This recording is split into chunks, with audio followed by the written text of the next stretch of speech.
Verdade. Uhum. A linguagem é um instrumento da personalidade, a linguagem é um canal da personalidade. Como é que a personalidade se manifesta através dos estudos de linguagem?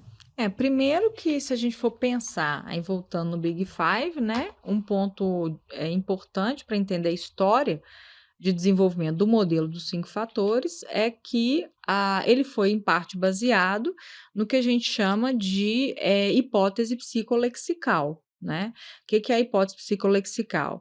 É o entendimento de que as principais, características, descritoras, do comportamento das pessoas, elas estão codificadas em uma determinada língua, né. Então eu tenho ali naquela língua, naquele idioma, eu tenho características que vão exatamente descrever aspectos da personalidade. Então, quando a gente fala ansioso, medroso, responsável, gregário, sociável, empático, amável, a gente está falando de aspectos da nossa personalidade, sem que a gente tenha inicialmente se referido a isso como personalidade. Então, na nossa língua já estão codificadas. Nesse sentido, a linguagem se antecederia, inclusive.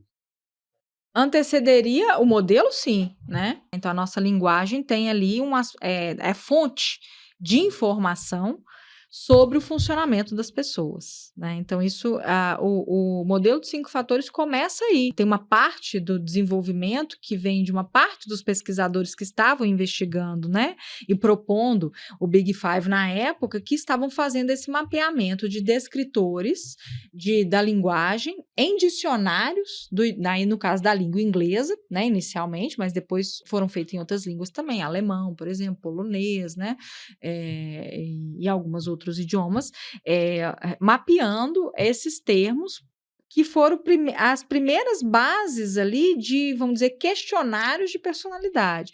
Então essas listas de descritores foram os primeiros questionários de personalidade que a gente teve, né. Hoje a gente tem inventários complexos aí e tudo mais, mas esses termos, em oposição, esses opostos aí semânticos, né, eles foram usados para as pessoas poderem se autoavaliarem ali, né. Então eu tinha, por exemplo, ansioso e tranquilo, e aí as pessoas: "Ah, eu estou mais para o ansioso do que para tranquilo", e usavam ali esses descritores semânticos, né, esses Num opostos. processo de Num autoavaliação. processo de autoavaliação, né, então foram os primeiros, as primeiras escalas estavam baseadas nisso, então a linguagem foi aí importantíssima, né, para definição, e para constituição e sistematização, dessa estrutura, dessa taxonomia que a gente estava falando aí que é o modelo dos 5 fatores, né.